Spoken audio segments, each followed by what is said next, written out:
remember to mist. And it would benefit from misting. It would, because it'll distribute a bunch of chafe Why all do you over the spell it counter. like that? So Yeah. What? I told you there's 3 things I like to talk ooh. about. yeah, coffee. Yeah, I'm with you. That's man. why I said that response. Oh, You know Sam just texted really grossly. Oh, really? Yeah. Well, it's He's used another word for he's on his way, but he spelled it in the gross way. Oh, with a U. Yeah. Not an O. Well, I guess that means he's excited to be here. He is, yes. We'll give him that. For me, it just makes me realize my nipples are erect, and that's when I know I'm excited. That's all.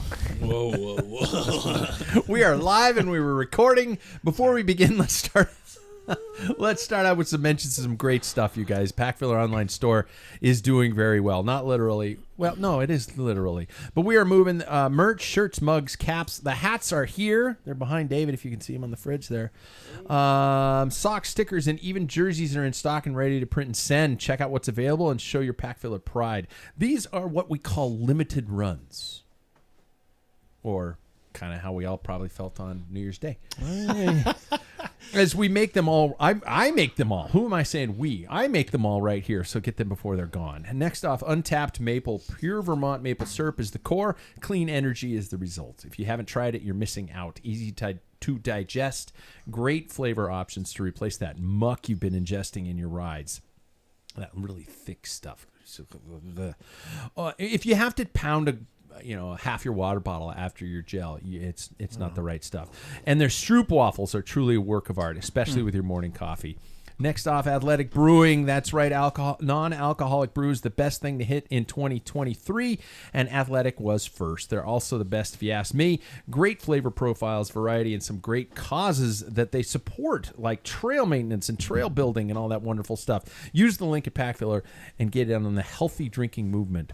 That's a sentence I never thought I'd say in my entire life. Healthy drinking movement. Yeah, let's go play bikes. I'm a healthy drinker. Yeah. Socially. What did we say? Damp January? Mm-hmm. Yeah. Moist. Moist January. Well, there's damp, and then you go to moist, and then there's saturation. Then there's just wet. Yeah. Monsooning. Monsooning For me so far. It is Tuesday. The beverages are poured. Hopefully I won't break a glass. Guys, I broke 2 last week. I broke that one during the show, and then I broke my Empire State Building glass. Yeah. I came down here, and I hit another one off the same way. Why are you so bitter? I don't know what's going on. I think something's wrong with me. I'm losing control. The cameras and the mics are on, and we are live in the Rim Break Bar for another edition of the longest-running podcast talking about bikes. That's true. Is it? Longest running. No. Yep. There was one other big one that started before I did in my basement. Actually, over there, it was even more depressing, and that was the Fredcast. That was basically the first. So Was that also he you? hasn't produced. he's gone. Yeah, he hasn't done anything since like early 10 years? 2000s. Yeah. Yeah. Oh, I'd guess 20. at least that. Yeah. Yeah. This is the Packfiller Cycling Podcast. I'm Pat Bulger. Cast of characters are here with 9% ABV on tonight's drinks. Oh, David didn't do it though. No. Prepare for some emotional silliness. Tonight's prologue question for our panel: name a recent movie or TV show that affected you in an extreme positive or negative way that you've seen recently. Movie or TV show, because I have one and I want you guys to know the one I watched. First off, he's got beer, bikes, and coffee on his mind at all times. That is a proven fact, Mr. Paul Main. Yeah. How are you, man? Yep. Doing well, thanks. A movie that, wow, the theme's over that quickly. A movie or TV show that bothered you in a good or bad way. Like one of those ones that you sit up afterwards going, wow, I really like that. Or, wow, that was really messed up. No, I really liked that. That was Apple TV series of slow horses. My wife and I just Unbelievable. finished the third season? Second season. Yeah. Great show. Did you? So you've seen the whole series? Yes, we caught it all the way up. Renee, my wife, read the books before. She goes, and when she saw it pop up, she's like, "Oh my god! Oh. I have to see if it matches the book because this is unbelievable." And in the book series, somebody always dies, but you learn all the characters, you'll learn how they got into Slow House. It is a great series. Gary Oldman, one of the best. Absolutely. Oh my God, he's not afraid to look like an Jackson absolute, Lamb. Yeah, he's so good. Farts anytime you want. Highly recommend. Yeah, yeah. He's just a pig. Oh, Yeah. Michelle, Yeah, my that wife is- would be happy to know you like Yeah, that. Because absolutely. we just started it, and we were finished with it in like Oh yeah. 10 days. Oh yeah. It's easily binged. Yeah, it's good. Next off, he's not here, but he's got an unhealthy obsession with Top Gun, Mr. Sam Waples. Yeah. Can you explain your brother's problem with or crush on Tom Cruise or something like that? I mean, I don't watch it quite as much as him, but He watched Really? Wonder Woman. yeah, well, amongst other things, yeah. All right. His introduction is he's got his own effing theme music, Dr. David Waples. Notice I said doctor this time. Oh, it's so kind. Thank you. Well, don't get used to it. What's a movie or a TV show that affected you in a good or bad way? I think Jackson mentioned this one a couple weeks back. Dope Sick on Hulu. Did you mention Dope Sick? I thought you were the one talking about it. Dope Sick. It's about Purdue Pharma and the opiate epidemic, and it just hit way too close to home. I was just like, Oh man. it's very. I mean, it's dramatized, but Yeah. it's it's supposed to be based off of real events. But Has Matthew Broderick in it? Is that what it's? I'm so bad with characters. Yeah, I think that's Really? It's on Netflix, I think it's on Hulu. Hulu. If I remember Dope correctly, Sick. yeah. But it's about how like Purdue Pharma basically like lied and advertised OxyContin as Oh, non-addictive, and then I mean it hit too close to home. So Oh, I was wow. like, we binged that, and because I had to get it over with so I could stop thinking about it. Oh no shit. Yeah, it was like Don't because it was keep- making me so angry. Keep that shit out of my fridge. 2 of them burst in my fridge. Because it's water. I just had to clean out my fridge. I should have shown you the destroyed cans. Yeah. Yes. Yeah. There was a Bud Zero and a Heineken Zero? Zero in my fridge, and both of them. No, in there, both of them broke. To be fair, is that his fault or is that the fridge's fault? None of the other beers broke. Yours didn't break your cider. Well, yeah, because but still, like, in my fridge.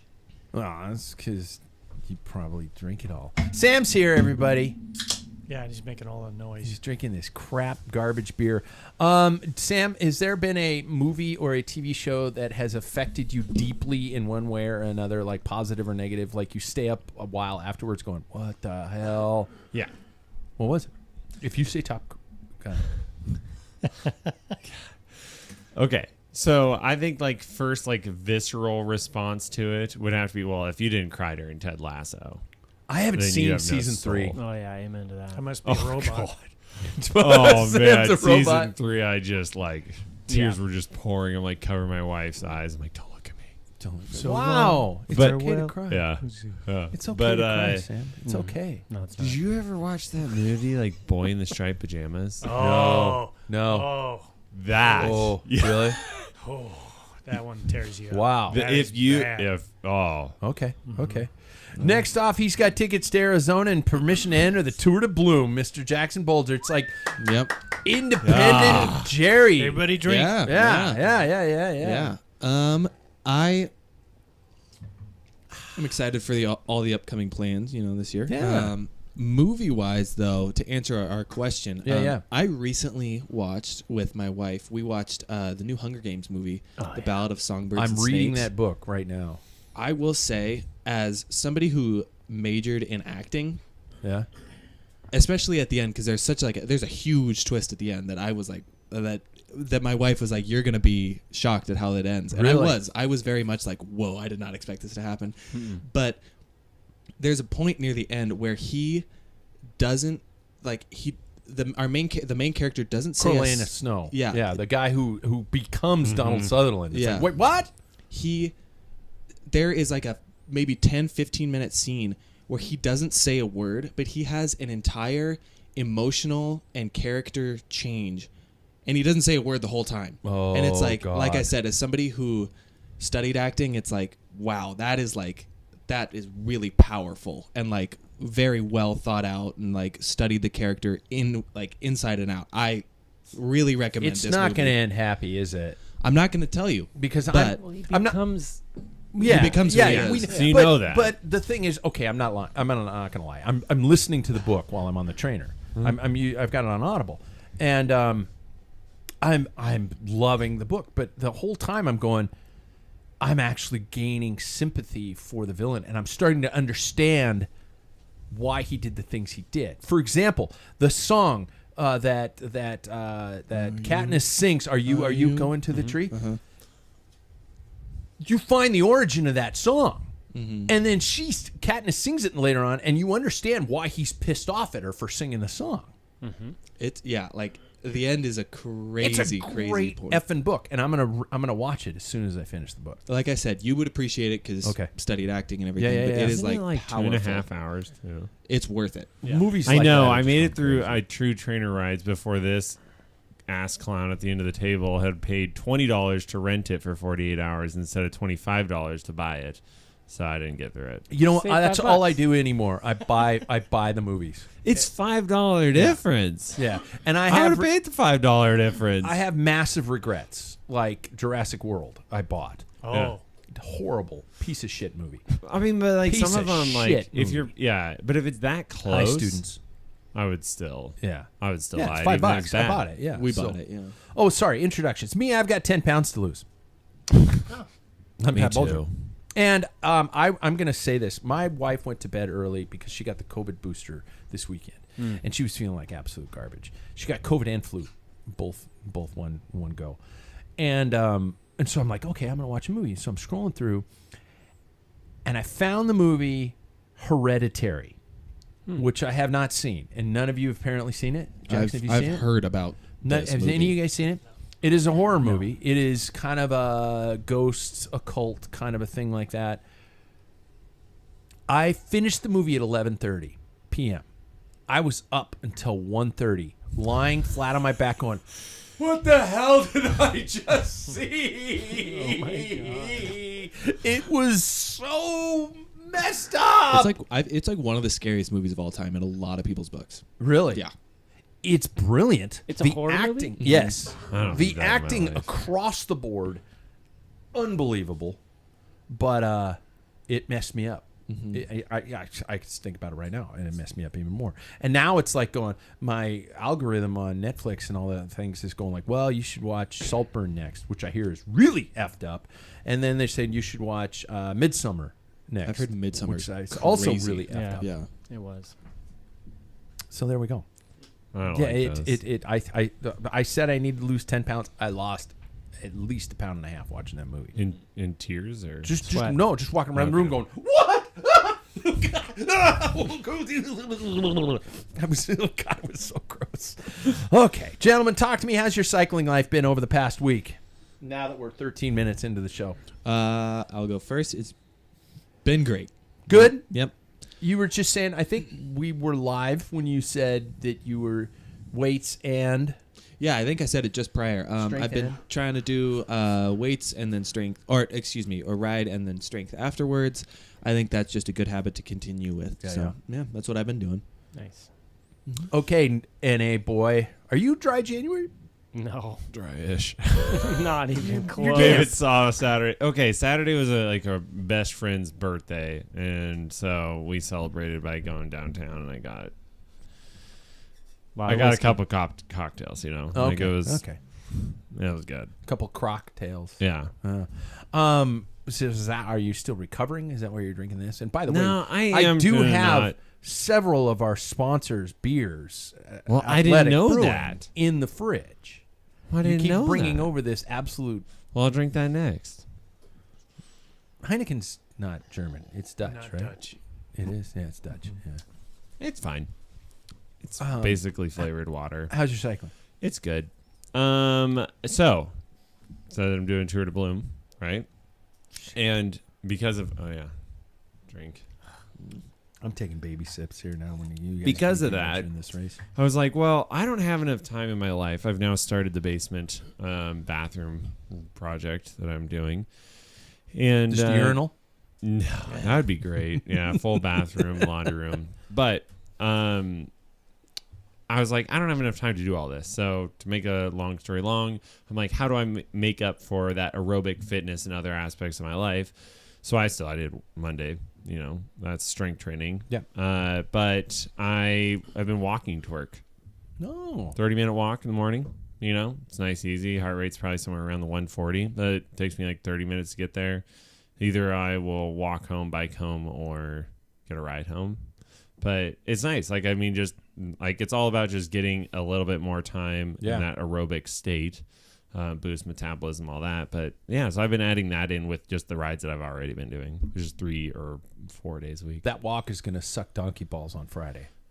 I won't be here. I'll be in Arizona. that's worth it. Because the high is going to be 10 Yeah. Fahrenheit. Yeah. Oh God. Yeah. Sucks for you. Low chumps. is going to be -3 7. Fahrenheit. Isn't my 7 Fahrenheit? I saw Yeah, 7. it's going to be, but it's going to be beautiful. Paul, cycling life, good, bad, indifferent? I've been getting on, but I can't last more than a half hour. Really? Yeah, since I've been sick. So, Oh, shit. yeah, it's tough. I mean, I'm exhausted. Heart rate is up. Everything. Wasn't COVID. No, it was flu. Wow. Yeah, both my wife and I tested. It was not COVID. Wow. I had COVID in March. I would have taken that any day Yeah. compared to this one. Yeah. It just knocked the hell out of me. Wow. So, yeah. So that's about it. I'm bummed, but I know I'll get it back. But it just feels like I'm really at zero. I'm really. At zero. I thought I was at 0 last year, but no, this is 0. No, yeah. It's all new 0. Yeah. Redefines it. It's the new math 0. Yeah. David, you were saying when you walked in, you were strutting in like my schedule is good.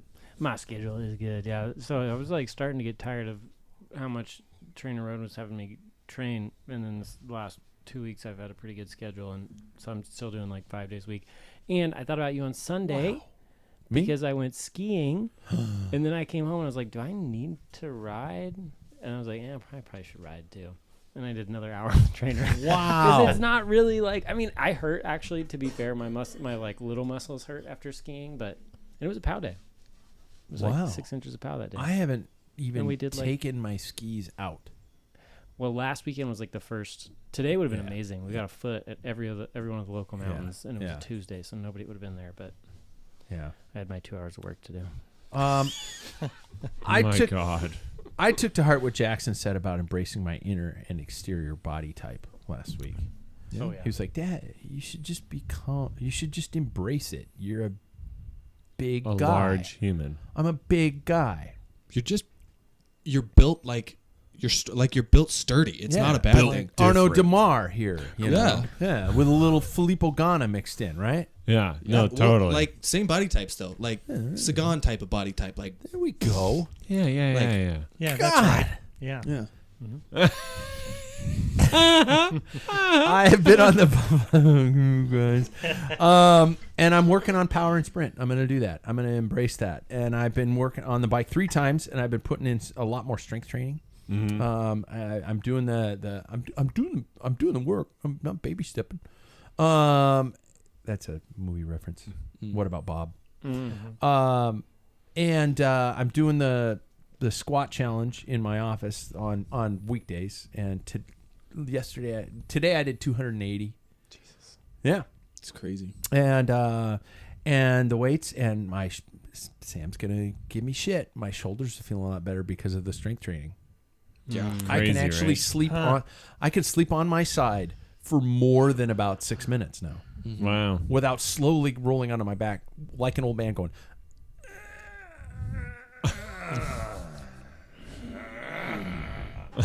It's so bad usually.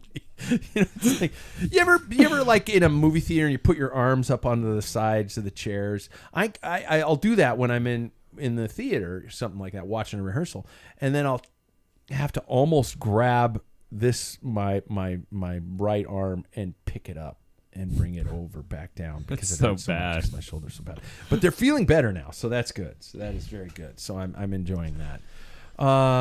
You guys weren't at strength training last night, though. Well, I was going to ask you about that. We all seem to be bailing on Mondays, but you're hitting it there. So how are things going? What is it? It's just a circuit. Like Yeah. they just lay out different like circuit workouts, and yeah. Yesterday, since I know the trainer, she's like, "What do you want to do?" I'm like, "Glutes and core." She took that serious, and that's all we did. And I can barely sit up straight today. Really? Yeah. How many people? Oh, there was only like 4 people. Wow. It's awesome. 5, 6, 7, 8, 9. That's okay, isn't it? What's class size? I mean, like, I think Was Danielle 15 you could fit. Oh, yeah, maybe there was more. there? She was there? No, Danielle was there. So I think, yeah. My anyway. wife told me she was there. Yeah. Where was she? Yeah. Danielle, no, not again. But no, I think they can hold 15 like comfortably. But that's kind of the benefit of this place is it's small class size. What's the place, Sam? Tailwind Fitness? There we go. Yeah. I keep putting an S on that. Tailwinds. Tailwinds. Oh, Yeah, a yeah, lot of Fred people Myers do. and Costco's as well. And Is that weird? Legos. Nordstrom's Do you know- Legos Yeah, is- Legos. and the Facebooks. yeah, is that what you? I don't know. Character Shut up, flaw. David. I liked you better when you were quiet. What do you guys do off the bike? David was mentioning skiing. Does anybody do? Jackson was mentioning strength training. You're mentioning your strength walking, training. and strength training. But I mean, normally I'd be cross country skiing, but Yeah. not this year. Paul wins the stair. No, I'm not doing It's not going to that. happen this year No, anymore. No. That was a great I tradition. loved it. Yeah. How many steps? This Six- is a 63 steps. a nearby Stair. strange. Everybody has one in their city, Yeah. Very sure. unless you live in Kansas or something. Well, When they it's all probably is. flat. Yeah. The funny thing is, no one knew who built those. Really? And the mystery finally was solved like last month. My wife says, hey, they finally found records. The city actually put it in 1910. Oh, wow. Wow. And I it mean, was they look because like of it. the people who lived up on that part had servants or people who worked Below. below. I think And that was an was article. I read that. Yeah. And there was a tram, too, that would drop off in Wow. that area. That's how Oh, they wow. got up on That's top. interesting. The servants need some steps Yeah. in which to get up here because they're too tired when they arrive. Yeah. And I need them to bring me my parboiled egg. You in are the morning. really good at that. Servant, bring me my. Oh, I've been strictly on Ruby. I have to say, I wish they're not giving me a penny, and I'm mentioning them every effing show. I like the real world writing. I like the fact that you can do it first person, where you're not seeing any other digital bikes anywhere. And it is tougher. Somebody mentioned this to me online when I was talking about it in one of our social medias, that they said, I find it hard to do the climbs, and it is harder. Oh, yeah. And by the way, if you're on Ruby and you're riding at 70% of maximum, it's okay. You're not tricking yourself, because the climbs on Ruby at full 100% real efforts, they don't exist on Zwift. No. It is something's wrong with the software that I think it's harder. I don't know about I think, you. What well, you yeah. think. To me, it's more realistic. There's times where, like, Zwift, I'm like climbing, hills that I'm like, I wouldn't be in that gear. This is too high for Yeah. this. And I did, I've done all the Flanders, Yeah. the last 50K, and you hit these 22%. You really get the feel of what they're going through. When pros step off their bike on the Koppenberg at 22%, Yeah. I was standing up going, I might not be able to make it. So I know what that's like. I mean, that's realistic. And I couldn't finish. I tried to do it. My last workout was Strada Bianca, the Tuscany one. Those are brutal. Jesus. Yeah. I now know why that race is so absolutely horrendous, because those climbs just We had- pop out of nowhere, and there's And I horrible. would strongly suggest Evil. anybody, because they still have that 14-day trial, yeah. just try those. And I did the other one is Gerardsberger was the first one, because that's I did that yesterday.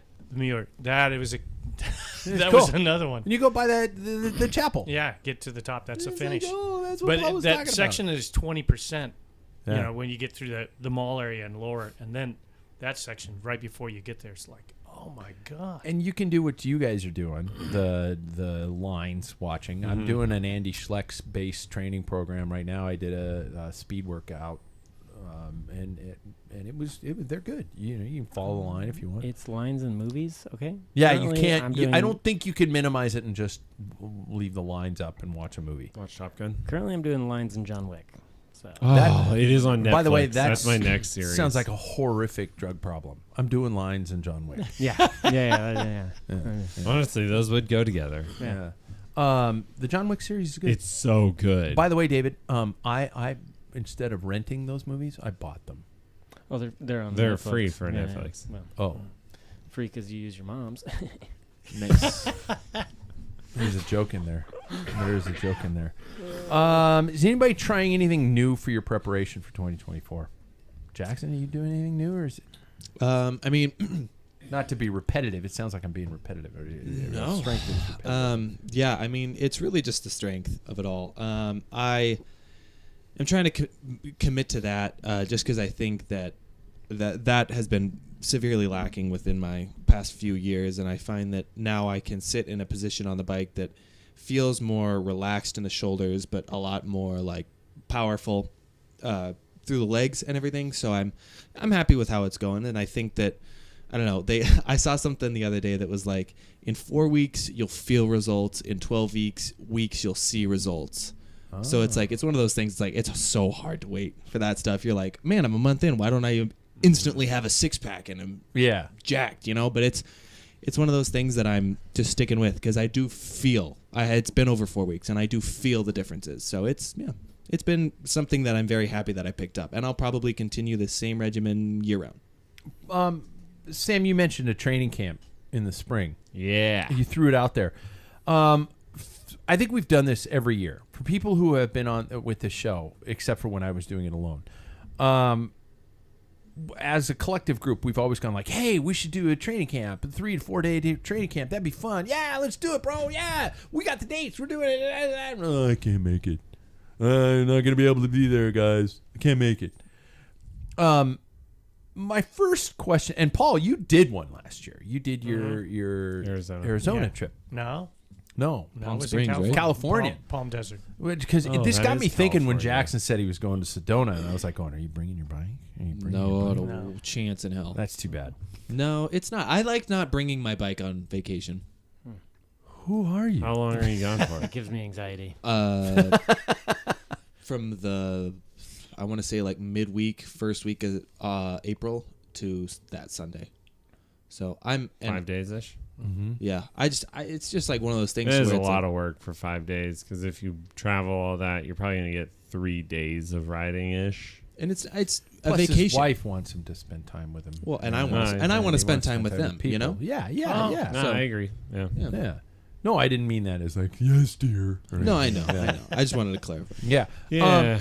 Now, talk to me about the design and the concept of a 1 week training camp. Is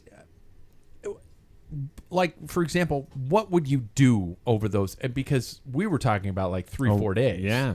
But what would you do? Would it be focused on intensity? Would it be focused on distance? Would it just LSD kind of? I mean, kind of like it's going to Zone be faster 2, than zone it is 3? just like, I mean, back in the day, like in probably January, February, I'd be going out and do 100-mile bike rides, but they were so slow and just chill rides. It would be a faster ride, but I would shoot for something in like 60, 70 mile range. Yeah. But do that, like maybe more than that, but like do that for all the days that were there. Like that compounds. And like every time that I go over and visit my friend in Bellingham that, kicks my teeth in every year, like it just takes a weekend and then I feel 10,000 times better after I recover. Paul, what did you do on yours? I rode. There were more longer distance type things. Yeah. We joined a couple of riding groups, or this one desert. I can't remember the name of the desert cycling club. Oh. That Stu is involved with. He was, I think, treasurer or president or something. And like a Thursday night, they ride out to Palm Springs, and it's called 1,000 Palms, and it's basically like a worlds type. It's fast. Yeah. You have one little climb. Wednesday Night Worlds kind of a thing. Yeah, Yeah. it is. It's fast, and those who want to go faster up front, and there's people that take it easy too. But we had a couple of days, I would say, that were pretty fast. But How many days? Were you I think it was there 8 days. Wow. Yeah. 7 or 8 days. Do you notice a big difference coming back from 7-8 days or in without a Sam doubt. with 3-4 days, kind of a thing like that? Yeah, I mean, because like I would say for me, I don't have base right now. Like I don't have distance, right? Because right now I'm doing hour and a half long rides. Yeah. So if I just do even a couple back to back, that just puts, it's not base, but it is going to allow me to see how my body responds at, 60, 70, 80 miles in. I'm glad you mentioned base, because that is what I was going to ask. Is that an outdated term anymore?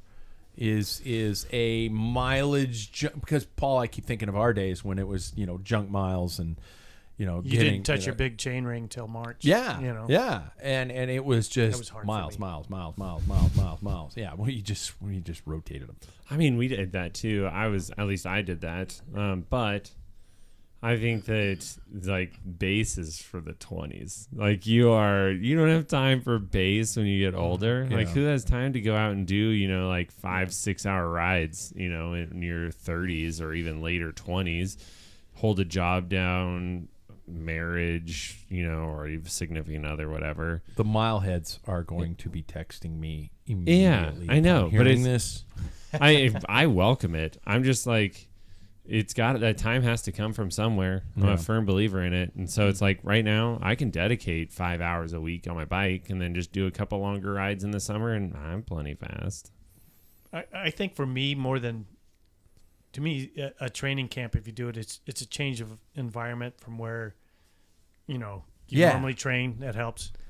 That's why I've done Borky back in the day in the 90s. We were there for I think Bork was there for maybe 2 months. I was there for over a month in Tempe, Arizona. Yeah. And we rode every day. We did, I think, 350 miles the first week, 400, 500, 600, and then we scaled back down. And just being in warmth and riding is so much.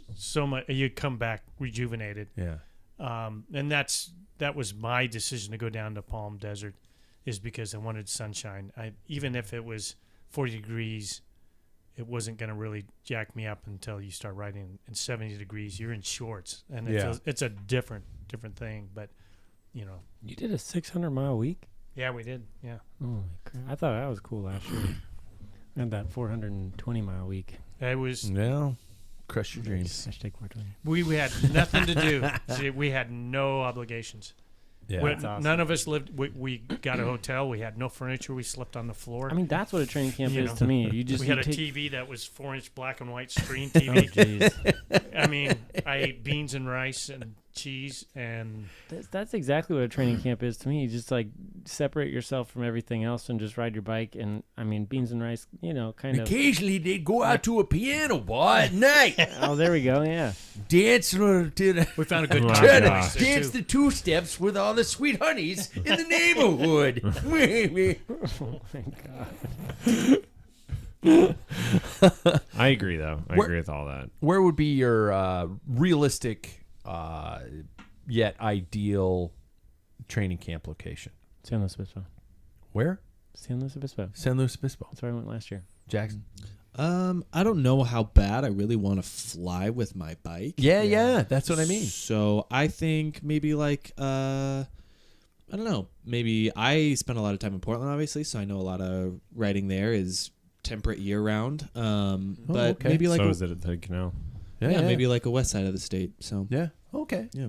You're Hood Canal. I mean, if we're talking like, the most accessible, but my preferred is Maui. Do they 'Cause I'll have be shrimp there. burritos at the Hood Canal?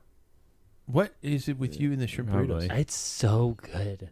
You do like a Shrimp really are- long ride, and then you just pick up like a $5 shrimp burrito. Shrimp have a face, Mr. Not in my Vegetarian burrito, boy. they don't. Mr. Vegetarian Cut the boy. faces off. Mr. Veggie, they cut the faces They off. also have those in San Luis Obispo. I will say this: they have those flank steak sandwiches. What the heck? You guys are so hypocritical. You claim to back be in the dry day. I and then don't you eat- drink beer. You claim to be a vegetarian and then you eat a flank steak. This was like Vegetarian. 10 years ago. This was 10 years ago. before Tri-tip, we- that yeah. was it.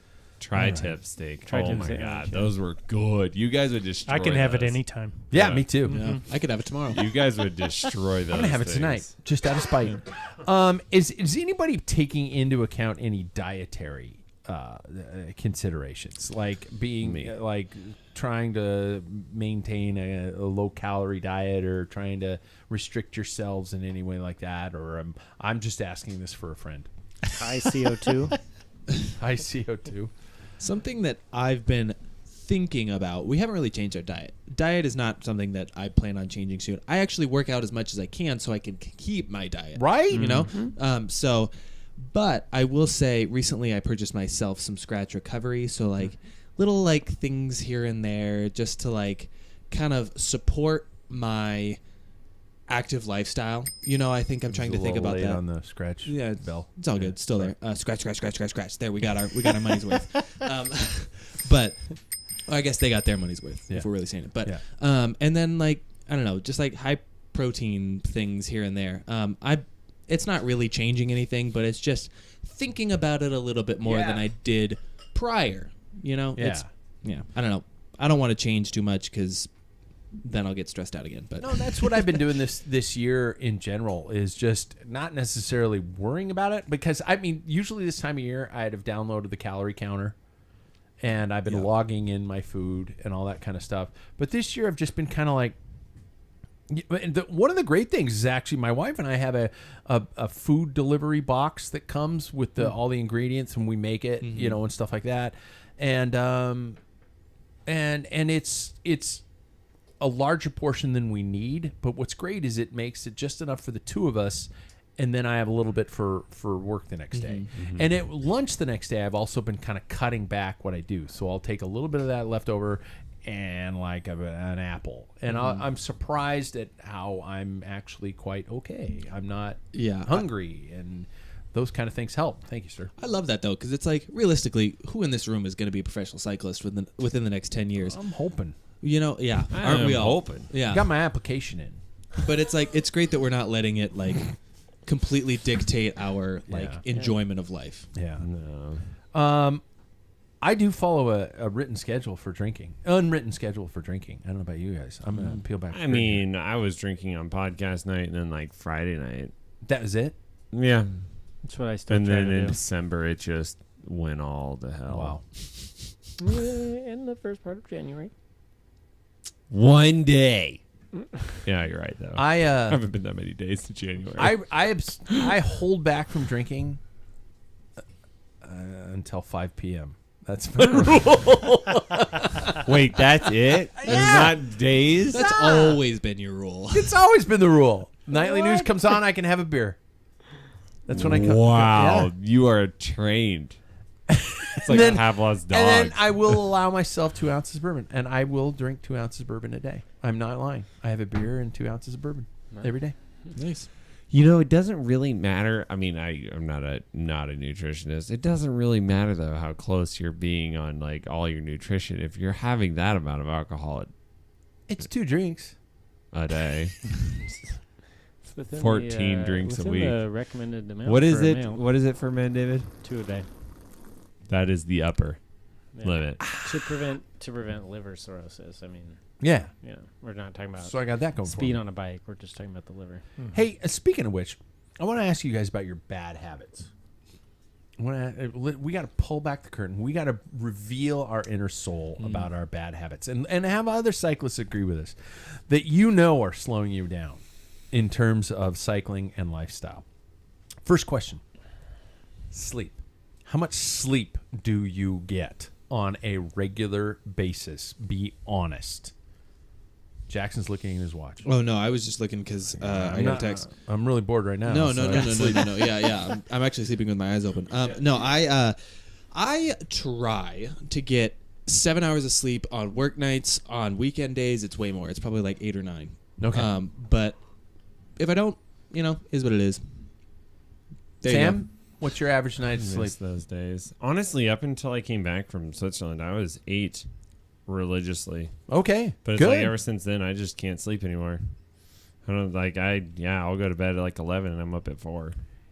Last night I got impending doom of your midlife crisis, That kind might of be it. existential dread. the what the menopause fuck have I keeping done you with up. myself? Yeah, that Menopause. feels about it. Menopause. Menopause. Yeah. Yeah. I don't know. I just wake up it's whatever. But Yeah. Is it you're waking up thinking about, oh my God, I got to work on the basement? Very Oh my rarely. It's God. actually Really? my back. It's, for some reason, I've like had wicked thoracic spine. Oh, okay. So I just wake up and I'm like, I guess I'll get up. Like this Wow. morning, I got up at 5:30. I went to bed at midnight. Ew. Oh my God. Yeah. Jackson, what Pretty time do you go average. to bed? I go to bed religiously. My latest bedtime is 11 p.m. Every Oh single my night. God. I Paul, missed that. talk to me, Goose. Mhm. Talk to me about your sleep schedule. I'm usually in bed by 10:30 or 11, and I wake up at 5:30. So, Pat, what time do you go to bed? 9:30, 10, I used to be that way. and I wake up between 5:30 and 6. I missed Well, that. physiologically, you need less sleep the older you get. Not this Do you really? physiologically older. Not when you're dude, a prime specimen. Fair enough. walking, talking Adonis. Bitch. David, your sleep schedule has to be the most odd of all of us, especially because of what you were coming off of in terms of shift work and things like that. Yeah. How is your sleep schedule, and are you able to maintain, especially in all those absolute lunacy times?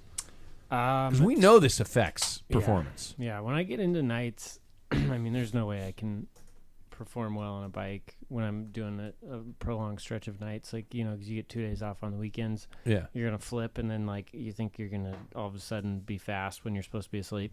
Yeah. That's not going to happen. But now that I've been routinely on days, I mean, I shoot for 7 to 8 a night on average. I mean, as soon as my schedule calmed down a couple weeks back, I had like 3 days where I slept 10 hours. Wow. It was so great. And then I found that I couldn't sleep the next night, and so I actually have to like keep myself at 7 to 8, or I won't fall asleep the next night. And then it just like, you know, you stay up, and then you're tired the next day, and it's not a good cycle. So Yeah. but 7 to 8 is usually good for me. In terms of bad habits, if anybody has one they can throw out, great. But I'm going to keep going through my categories. How's everybody's diet? Do we all eat a completely healthy, well-balanced, completely no fast food, nothing like that? So much hospital kind of a diet. food. So much hospital food. I eat at the hospital like 5 days a week for Yeah. lunch because I get free food. Is it?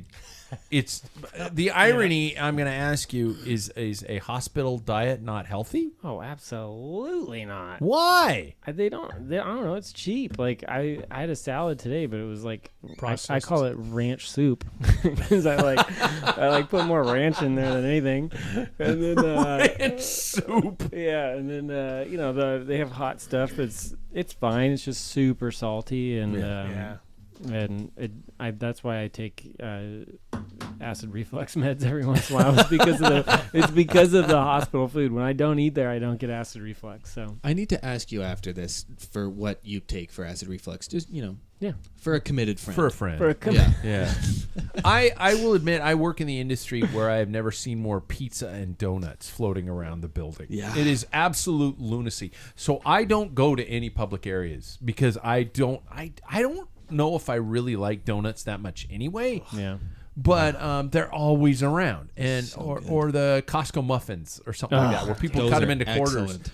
And I'm just like going, just a But little you'll muffin. eat it. No, right? but Like, I it's don't. like- no, but I'm saying like Yeah. if it's there, if it's in front of me, I would But be you know like, what? I'm wondering at the end of this whole dance of life that I'm just gonna lie in bed and on the edge of my days, and Jackson will be there next to me and go, "Dad, is there anything you wish you did?" And I'll be like, "I wish I'd eaten more goddamn donuts."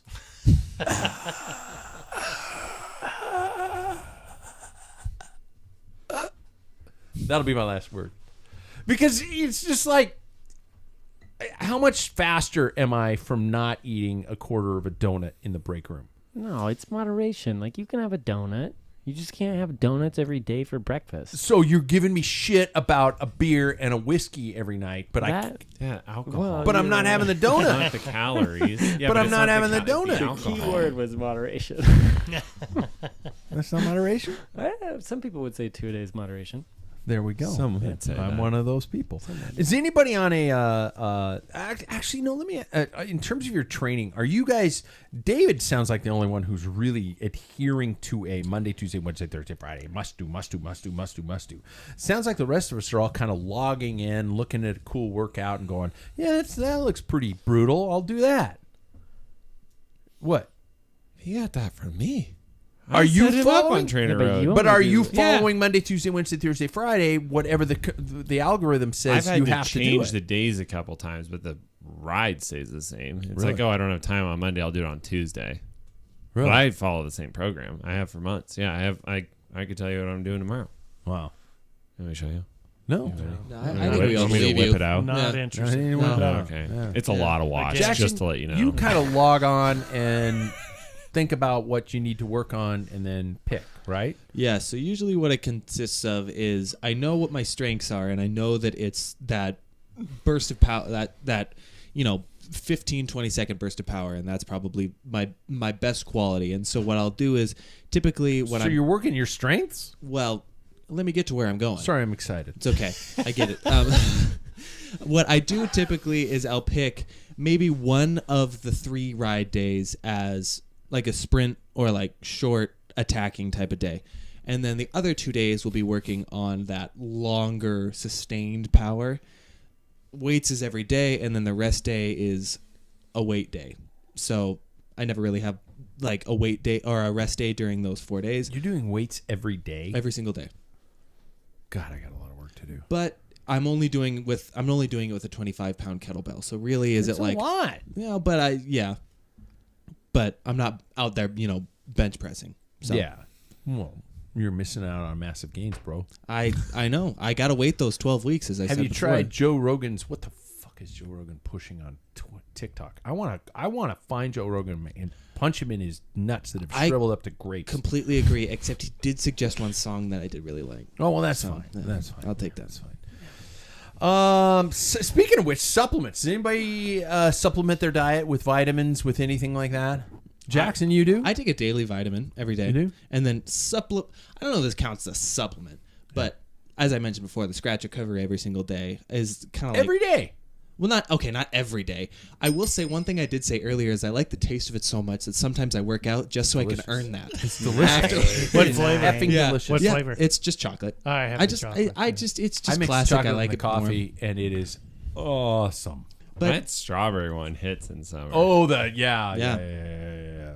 But I don't know if that counts as a supplement. But I've been putting that in every single time after I work out, and Wow. I don't feel as fatigued or sore afterwards. This so. was completely unintentional, but we are in the process of renegotiating with Scratch, so this is really well done, Jim. But nice wow. job. Well, it's the only one that works for my They're the temperamental best. belly. Like, Are we I gonna go have- into this now? 'Cause I will. No, Yeah, that'd be fine.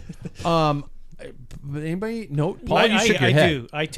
I do take a daily supplement, but because I have a problem with Viagra iron. doesn't count. Yeah. Iron has. What'd you say doesn't count? Viagra. I don't Daily. have time for that. That was not one of the 3. Sometimes Remember, I- bikes, beer, yeah. and coffee. Yeah. That's right. Yeah. Since I turned 50, the T levels have dropped, so we don't have to worry about that. Doesn't matter Yeah. anymore. Yeah, nope. When he I, gets in the shower, Blowing he's in just the wind. Yeah. I think I've said it before. It's so, like how I feel about supplements personally. Like, other than the ones your doctor recommends, you should probably avoid supplementation. Daily vitamins are good. Iron, that's one we recommend if you have an iron problem. Vitamin D in this part of the world, good idea. But all the other things people are trying to like get their vitamin whatever this and that and like Amino acids. Yeah, and- amino.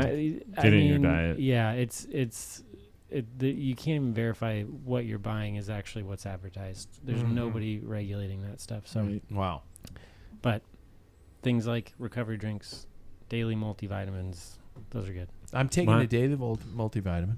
Yep. I'm taking glucosamine and chondroitin because I keep thinking I can find a magic cure for my shoulders. There you go. I'm taking red ginseng for my tinnitus, my scorching tinnitus, because I was in a rock band for most of the 90s, and I played drums, and I was Wear alive flared during the grind. pants. That's the 70s, you ass. Get your He decades wasn't right. there. He doesn't know. Jesus. Come on. You weren't even a glit in your dad's eye at that time. Yeah, you were even itching your daddy's pants.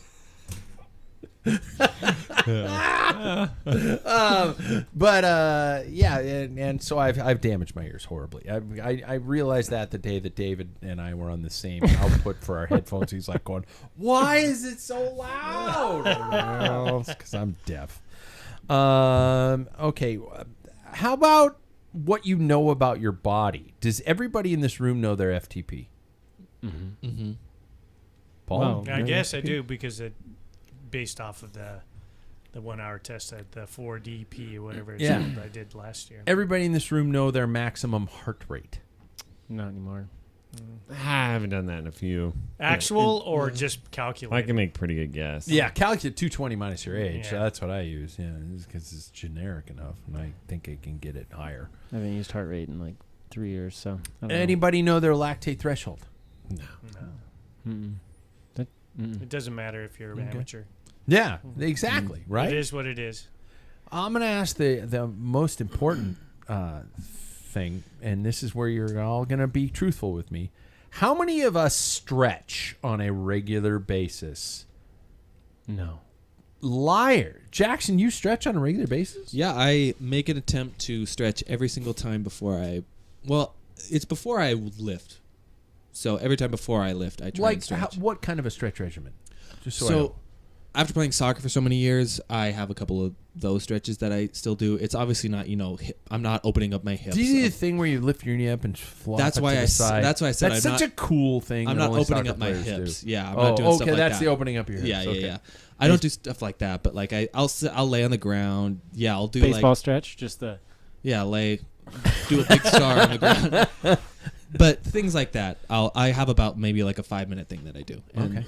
helps me feel better, at least. Sam, you raised your hand. Yeah. I mean, I You do it because probably I've because had you really, have to as a work Well, requirement. first off, guiding people through it, just do it with them at the time. But then also, man, it made a world of difference for me in my low back. Yeah, okay. So I love it. Yeah, I stretch regularly. Paul? I used to. I haven't. Honestly, haven't in I the don't last either. year. I don't either. And I David, love you when don't I either. do. Yeah. I love it when I do. It's just I'm not disciplined. I don't think I am either. That's a problem, I really need to work on it. especially my QLs. yeah. Oh Mhm. God. And Sam can't answer this, but bike positioning, do you work on your aerodynamics? I know Paul's like, you were like, I can't push the watts, but I work on aerodynamics. Is anybody focus on trying to find out strengthening for aerodynamic positioning? Does anybody think about that? Today, Asking for a friend who has huge effing shoulders I guess what I try that hurt. Does Yeah. not And the belly hide in rubs the Peloton top well. too. Yeah, it doesn't. Oh, okay. I'm sorry. what I try and do is I try and like for interval training, for instance, sometimes I'll have like a minute, where I'll be in the hoods at one interval, and then at the other time I'll just be in the drops, just so I can like kind of even out the how I'm getting used to each body position. Yeah, Yeah, I don't know if that's scientific at all, but that's what I do. I need to get back into the drops. I haven't spent a whole lot of time in them in the last 10 years. Honestly, I spent a lot of time on the hoods as I've ridden more and more, gotten back into it more and more. I'll catch myself where I'm a 90-degree angle on my elbows, but I'm still in the hoods. Does anybody think about that stuff? I think you'll appreciate this. When I first started racing, there's like some very fundamental moments that I remember. Well, not when I first started racing. It was when I first started watching bike racing. I didn't race at that time. Like I went to a race with Sam where he raced, and I just watched.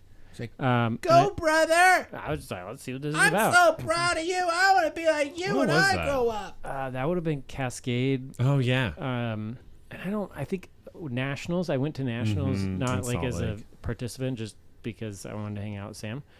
And God, you I guys are adorable. still remember. I still remember the announcers talking about how if you had good form, you would be able to like have a cup of water between your shoulder blades Yeah. throughout the race. Like your shoulders should be steady. They should be flat. You should be able to balance water on it. And then that the is- announcer said, "It's on like Donkey Kong." something like that. That's a yeah. Dave. is That's a what- Dave yeah, Toll. That's a that Dave is. Toll. Yeah. But that like stuck. I think about that a lot. I think about getting low, keeping my back flat, keeping the shoulders steady. And I mean, when I first started racing, there's pictures of me, and I'm just like, how did I get so? I was so focused on being as Yeah. flat as possible. He has a very aggressive stance. Really. Yeah. All right. Do you would you as a bike fit guy, would you encourage that, or would You're it built be like something? him. The dude's very proportional, like torso to leg length and everything like that. What That if guy can you're, get I don't low. know, 6'1"? Shoulders are super Jacked, wide. your hips are Shoulders. crazy tight. No, I would not recommend it. My hips are not crazy tight. Your hips. We can do some You haven't- testing. Your You hips haven't are tight. seen the motion in the ocean. I can guarantee you, your hips are tight. And like that's They're I know not for me, tight. They're toy. They're tight. Like a tiger. Tight like a tiger. But yeah, so like for, Jackson's just like, I'm gonna vomit now. Well, I'm really interested to see what it's going to. Yeah. Oh, okay. Sorry, I keep distracting No, the you're point. good. for me, like I do think about this. Like today when I was riding, I was down on the drops. I was down on forearms on the puppy paw position, and I'm like trying to hold that for as long as I can, and then I go down to the drops. So I try to be like in a more aggressive stance because that is a thing that you have to train to stay in that position. But I think that's really it. I don't worry about like changing my bike fit and lowering my stem. I feel like you can just lower your elbows and get down. Mm-hmm. God, I keep remembering in the 80s where we just like slammed the stem. And you guys Just- had But this we had inverted. if you look at our seat post, we rode bigger bikes. I rode a 60. It's Yeah. 2 centimeters shorter. So, I mean, our drops were deeper. Yeah. So we were in that position. It was just that, It's the same position. yeah, just the our bike head tubes were geometry taller is because different. we rode 2 centimeters bigger. Yeah. So we had to slam. It just doesn't matter. But getting on that position, one thing I do catch myself on Arrivee or whatever indoor training is I have a tendency watching the screen. I'm not in my riding position. Right? Yeah. Yeah. You find yourself kind of a little more upper. I don't ride that way, so I'm training for the position I do not ride in, and it's weird. So I started watching the watts, and the watts will actually my speed picks up and stuff when I get to what I'm comfortable and used to.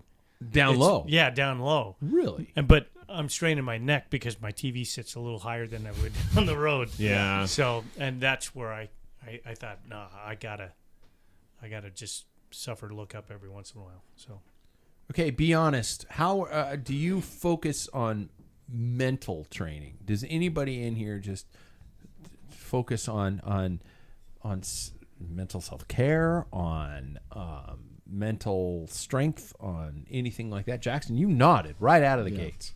Well, What have I done to you? No, it's not. It's not you. It's I just need to do it because I have.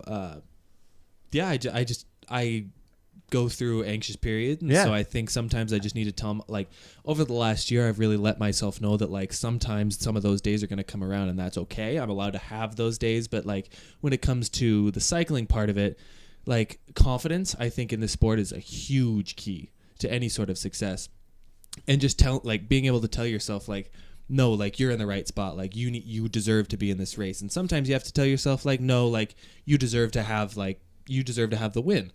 And so that's something that I've been like having to remind myself, especially over the past year where I kind of fell out of that practice, going back into that and just always like the positive self-talk I've found is like a really good avenue for me, at least. Just always like hyping myself up a little bit, because sometimes if you lose that, you can let those negative thoughts come in, and then you can feel like shit. Yeah. So yeah. I would say I'm a very confident human, and I do not win a lot of bike races. that's called overconfidence. That was a perfect blend of confidence and self-deprecation within one sentence. That was nicely done. Thank you. No, Yeah. Jay, that's I Yeah, like that. that's I good. like that. Yeah. Thanks. Yeah. I would say that, I mean, it's just like last year I was doing the cold showers, because like it's something I don't want to do. And I think that like doing those things that you don't want to do are really important to me, because it's like, it's so easy to just, we're in a sport where you can pull the plug. You can pull the plug at any point. You just say, I'm done. Yeah. Right. And so like living in that discomfort, I think is like a lot of it is mental. Your body can go a lot further than you think. Yeah. So like for me, I love that. I love training and thinking things that I don't want to do, and then I'll do them.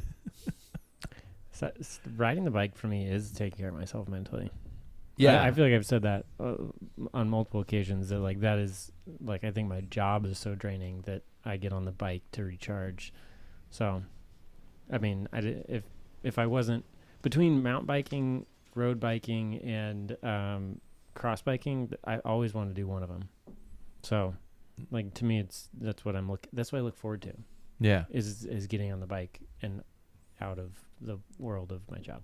Well, Paul, you're kind of along those same lines because you regularly talk about the fact that racing is your outlet. Mm-hmm. It's not necessarily like, I can speak to myself where I love riding my bike. And at some point in my life, racing became a source of anxiety, which is just so weird because it was something that I would go, as Jackson would say, I would go to a line saying, this is my race. I'm going to, I deserve to be here. This is me. I don't even think I ever said that. I just assumed that. But, and Paul, you talk about the fact that racing is your, you ride to race. Yeah. In fact, my old teammates, we still keep in touch with texts and stuff, and we're talking about cycling money that was coming in with Red Bull on Laura and stuff. And I said, somebody asked my opinion. I said, I promise I will land this plane. Hang in with me, guys. All right. I'm going to The door just blew off on this 737 Max. Holy shit. Nice. You're just nailing the references tonight. But anyway, they're sitting there, what do you think, money being good? And I said, I think all sports have been involved with this, that money becomes the focus and not the passion. And the passion is what got me going. Yeah. And the passion to race. I really like riding my bike.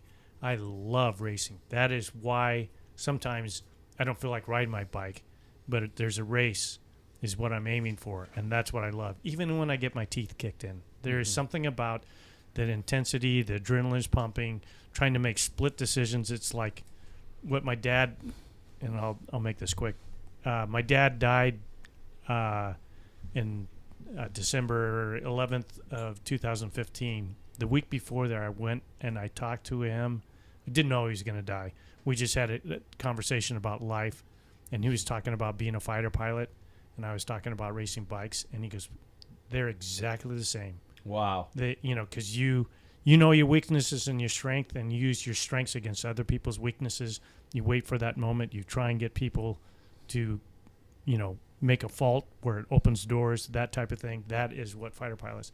And I said, that is crit racing, 100%. And when you're on top of your game, I mean, I got goosebumps now talking about it. I just absolutely love that. So that's my drive, and that's my motivation. Your mental Yeah, exactly. health.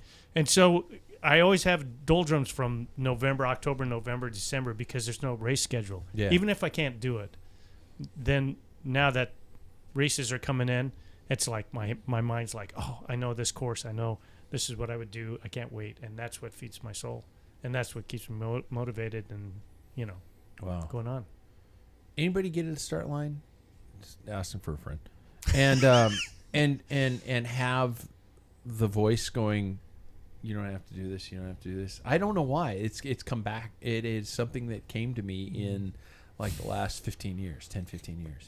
I think that as a human being is only natural.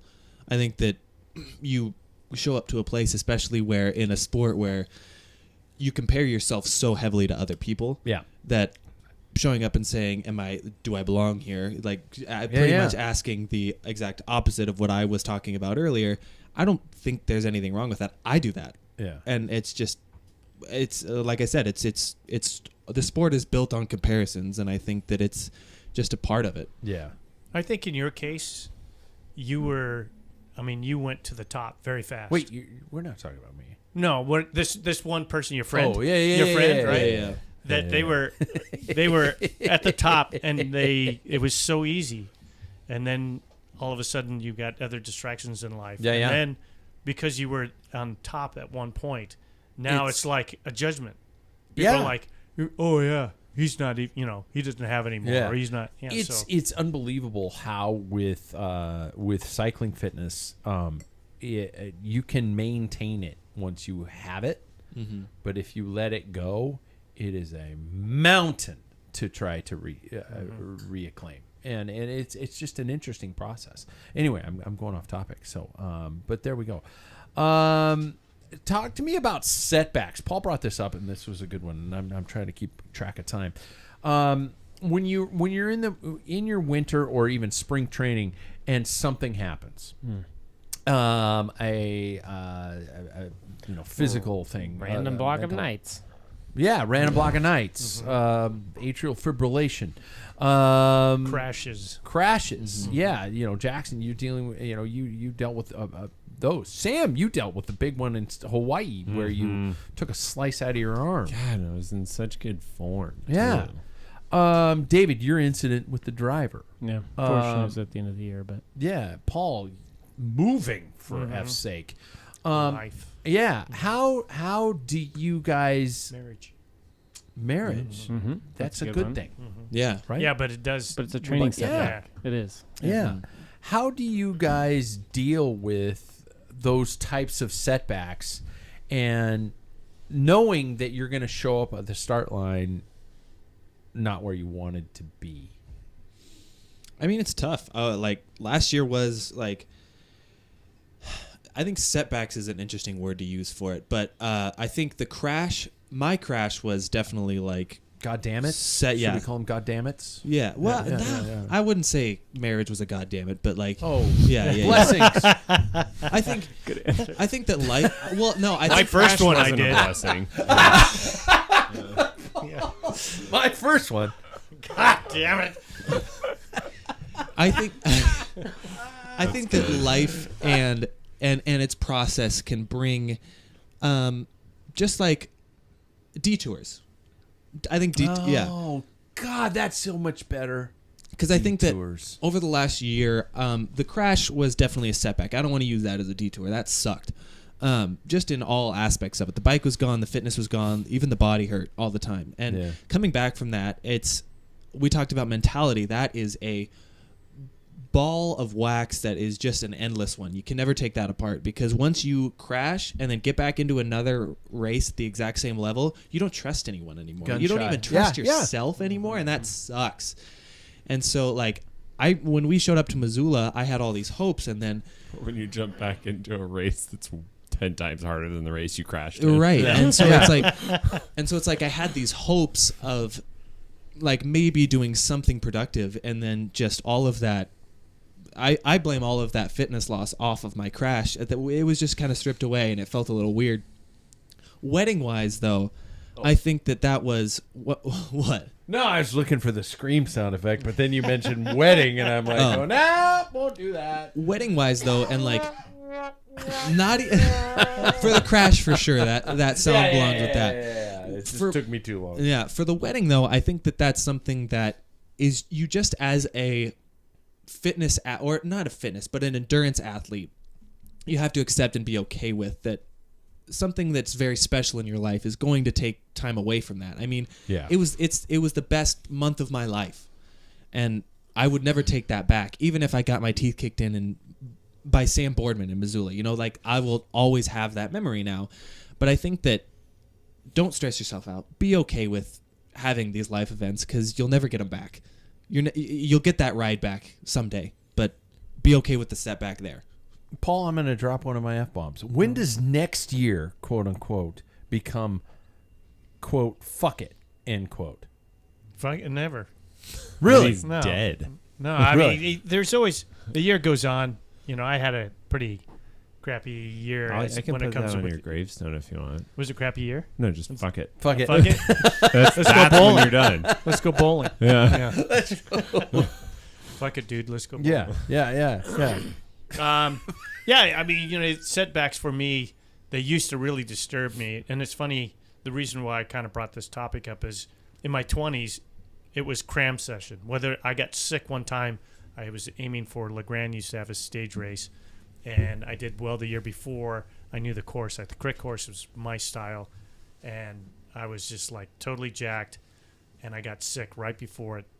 And then I was feeling good 2 days before I went down there, and I rode like I wasn't sick. And on the road race, I cramped up both quads and both hamstrings in the middle of the road going, ugh, the CP style. Yeah. And and I had to drop out of the race. And it's just like, that's it. I have to try. I was beating myself. I was never really recovering or, like just a slow climb up to where I want to be. Yeah. And crashes, for me, I had one year, 1989. I think I had a total because we used to race a lot, I had 10 crashes, big crashes, where we had to replace stuff in that year. And I would say 2 of them were probably my fault, but the rest were wrong place, wrong time. Yeah. Like replacing handlebars, center Wow. bolts for, Yeah. wheels, replacing wheels, just massive crashes. Yeah. And it didn't bother me, but then it was like 2 years later in 91, now my life has changed. I'm married, God damn it, to this first one. And and so now I know that if I crash because I had the money involved, Yeah. it's going to take a while. It's not like Yeah. I'm just supporting myself on my cycling. Now I have to budget my money, and then I'm freaking out. Now I've got not only I don't want to hit the pavement, I don't want to waste money. It changes it, how it you alters, race. yeah, Yeah. and it really spoiled it for me, and it took me a while for me to get over that. It was called a divorce, and after that I was good again. Freedom. Yeah, I could just crash all I want. Yeah. No, that's not true. But Speaking personally, AFib set me back. It could have set me back, I don't know, a lot longer, but at least 10 weeks. And I don't think I ever got that back this last year. I was trailing from you guys the whole time. And I joke about the inner demons in my skull, but they were riding pretty hard this year, and it was a challenge to keep going, especially because even after the 10 weeks, there were times like Jackson and I would go for a ride, and all of a sudden I just pop, my heart goes back into AFib. I'm like, God damn it, and I can't ride. We had to have a car come pick me up, and I remember we were driving back. I was in the car. You kept riding. Yeah. And I was in the car, in the back seat of the car, and my wife and my mother-in-law are in the front seat. And Nigel pulls up beside us, and the back windows are tinted. So I'm sitting there behind a tinted window, and I'm looking at Nigel, who's a local cyclist. And he's looking up at my bike on the roof. And I think he's like, God, is that Bulger's bike? And I roll down my window, and he looks at me and goes, what's wrong? I'm like, yeah, I went out for a ride, and I'm back into AFib. And he just mouthed the words, I'm so sorry. And it was perfect. Because Nigel's always been the first person in the world to bust my balls. Whether I want it or not, he's busted my balls. And though those setbacks are really effing hard to come back from. And so it's, Sam, your crash was probably that wasn't. I didn't even think that was that bad because I could hop back on the bike. It was more. You knew you were going to be good. Yeah, it was a bit traumatizing in the moment because of blood. Yeah, but besides that, that wasn't too bad. It shook me up a little, but I was back at riding when I got back. Yeah, David and I put bandages on, and I still had stitches and everything, and I went out and rode. Yeah, so. David, can I ask you about the incident with the car? Is that Yeah. Because people who don't know, there was a dickhole driver who just decided to take out his unparalleled rage upon you guys, and we don't have to go too far into detail because I don't want to bug you about it, because I know it was probably an emotional moment where somebody drives you off the road with intent to probably kill you. And when it came down to it, the person was very lightly, if not punished at all. Yeah. Slap on the wrist. How do you recover from something like that is a gigantic emotional toll on something we all take for granted, the ability to just go out for a bike ride? Yeah. Yeah, that's what I've been thinking about while you guys are talking, because my biggest, I think the thing that I try to take with me is not to have expectations in life, because it's hard to be let down if you don't have expectations. That's actually advice from a college friend, a very good friend, who just told me to not expect things of people, because the more you expect, the more they're going to the more chance there is for them to let you down. The more you expect from your cycling career, the more you expect things to go a certain way, the more opportunity you have to be upset, and the harder it is for you to pivot. It's a very glass half empty kind of a perspective, though, don't you think? Well, no, I just don't. That you don't set expectations, and then if something goes awry, you just pivot. You do something, You're like, It doesn't mean not setting goals. But You can have people your are going goals. to let you down.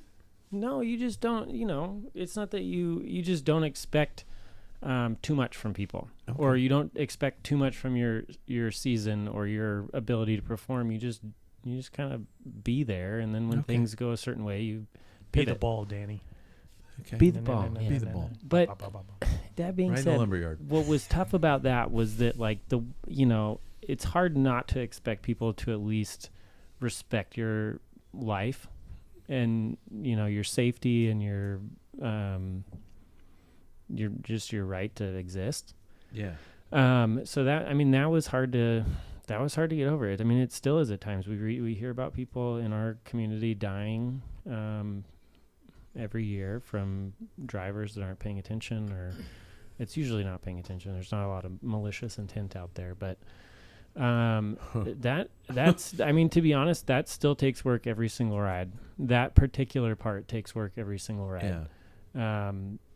But I maybe ask me in a year and I'll tell you how I got through it. But I think about it every ride. That particular bit.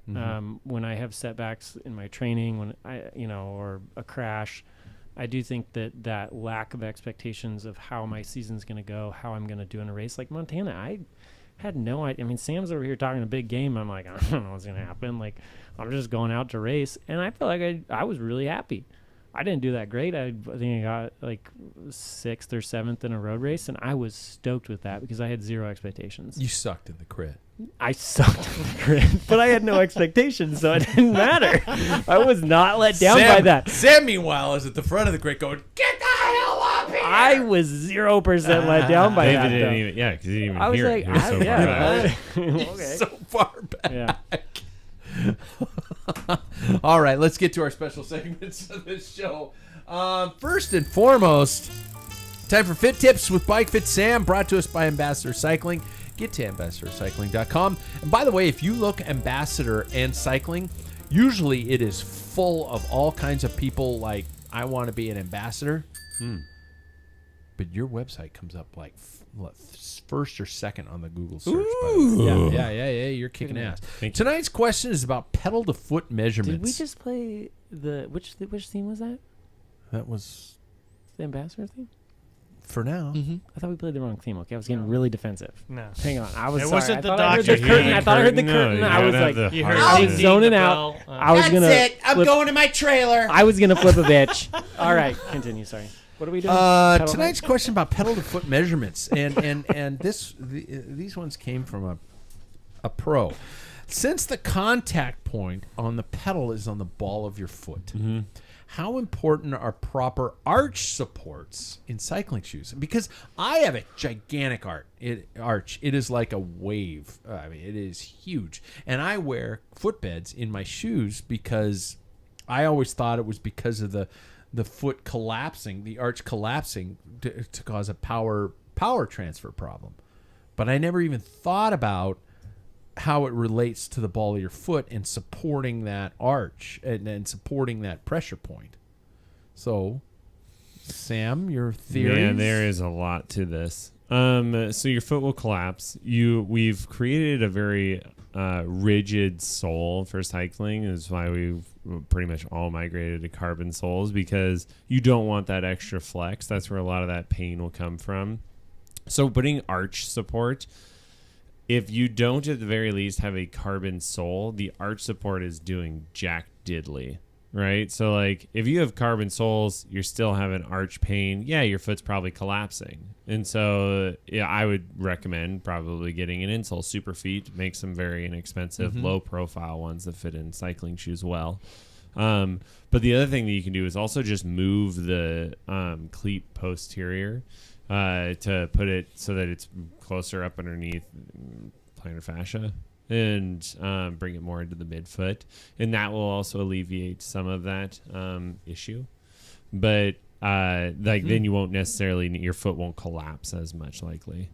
It's when you're walking around on the balls of your foot, which is the equivalent of when we're pedaling, right? Like if we were just walking around on the balls of our feet, you're going to see your foot collapse every single time. But like if you look at a marathon runner, their foot collapses too. They get some torsion from that projects them forward. There's a whole bunch of biomechanics out there about this. But in a cycling shoe, that isn't really necessarily the same case. So Wow. I would say, like, to wrap it up, if you're not at least on a carbon sole, which, like, I mean, I know they're expensive, but also you can get them for pretty cheap. Like, look up Lake, look up Bont, look up all these, like, $500 shoes, and they're always clearing them out for at most a couple $100 if they're a season old, right? Like, just look up carbon shoe, and you'll find something for, like, $200 or under. And that's, like, one of the best investments you can make, I think, from a fitting standpoint, because it gives you a solid base. Paul, remember all the plastic. I had Patrick shoes because, first of all, it's my name, and second of all, Bernardino had them, and they were blue and they were cool. And I swear, if I wanted to, I could touch the heel to the toe. I could bend the shoe that badly. They were so bad, and I raced. Did you have terrible, like, plantar fasciitis from that? No, I was just. When I you're was young young, and cocky. yeah. I didn't let it bother me. I had Ravots, the Charlie Yeah. Motte. Yeah, those are Ravots. beautiful shoes. But you could flex those. You could too. flex them. I couldn't. The It wasn't plastic. that one. Yeah, It was all plastic. Yeah. I'm looking There's at no carbon. the Dettos over there that came from Gabriel, but those are plastic. Yeah. But I remember starting, they were leather. and that there was wood too. Yeah. Track riders use wood. Yeah, They had wood. that's how crazy, old yeah. we are. Gosh, man. And you actually hammered the cleat into Yeah. place. Yeah, Wow. You put a nail. Was sliced bread like a big deal? when It wasn't even invented. when it came That out, wasn't even a thing. when it came out, changed the And fucking don't get game. you started on the wheel. No, those were already That's there. crazy shit. Obviously, I mean, come on, those were And already there. and it's still Jackson, it was tubular, and it still should be tubular. Yes. Oh, Yeah. my God. Tubeless. Yeah, and when you were No. true in your wheels, you get a splinter. Yeah. Yeah. They did have wood rims. Does that answer the question? Yeah. Yeah, Not yeah. so important. It's Not so basically- important. There's other things that I would do, and there's other The like stiffness. metatarsal pads. Yeah, stiffness is way more important than putting it. And some people have actually done. They've paid like $150 for like carbon insoles that Yeah. they then put in cheap shoes. I'm not kidding. I've seen this, and I'm like, Just get a better shoe. get a better shoe. You're trying Yeah, You're trying to polish a turd here. A lot of the shoes I'm seeing now come with multiple arch inserts Yep. that you can put into your shoes, and That's, that's what triggered it. I'm brilliant. like, really? Yeah, Yeah, G-Force is a company that has produced multiple different arch supports Yeah. and then angles that you can adjust each independently, right and left. that's what I love about it, is because I have a higher arch, and I don't notice it in terms of power transfer. I notice in terms of cramping. Mm-hmm. You know, if my arch is collapsing on every pedal stroke, it'll start to hurt after a while. Yeah. And I notice it more indoors than outdoors. Probably because of position shift Yeah. and being able to get out of the saddle more often Yeah. and things like that. All right, David's looking at his watch because he just wants to hear. Okay, Wants I to was pee. just Here, listen. worried that I was zoned out a little, and I thought maybe used the wrong one for Sam. You know? See, because you talk during the whole thing, I can't even talk over it and give you the proper introduction. Oh, That it is time for Dr. David. This is a Fucking professional amateurs, podcast. Jesus. You know, I'm a professional broadcaster, and I'm surrounding myself with a bunch of morons. Yeah. But Jackson. I was Jackson's gonna good. say, Jackson knows his there's shit. one Jackson other knows his Appreciate shit. you here. saying that. Yeah. Jackson knows his shit.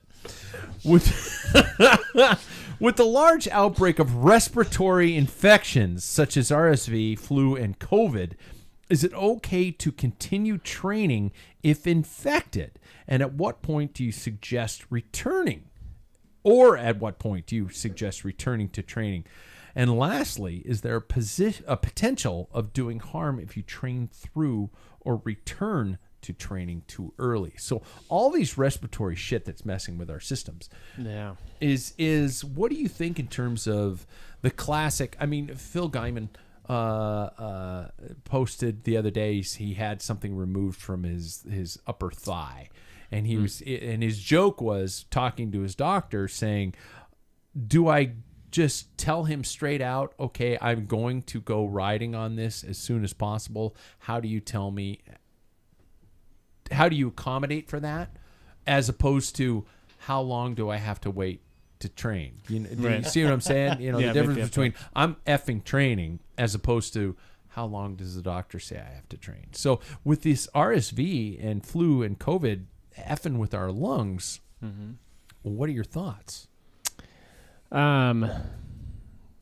So there's, all three of these are, like you said, respiratory illnesses. So I think that the train of thought here is we're worried about damaging the lungs when they're already, undergoing damage from the virus and its replication. I think a good rule of thumb with any illness is above the neck. If you have symptoms above the neck, you're okay to train. If you have symptoms below the neck, you should probably be resting. Yeah. So what that means is like headaches, if you're having runny nose, cough, that sort of thing, it's probably okay to get on the bike. Massive head wounds. Massive gushing head wounds, like massive head loss. Yeah. There's pus coming out of your ears. Yeah, pus in the ears. That we're talking about respiratory illness. But if you're vomiting, if you're coughing, coughing up a ton of sputum, that's different. That I'm going to say. What's sputum? Sputum, like phlegm. Loogies. Schmutz from your lungs. Schmutz. Yeah, I like that. Looks like boogers, but it came from your throat. That sort of thing. Yeah.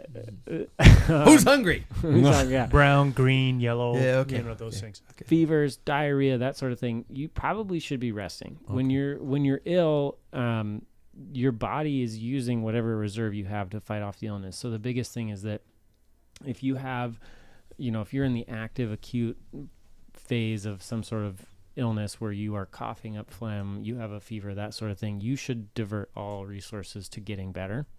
You probably should not train.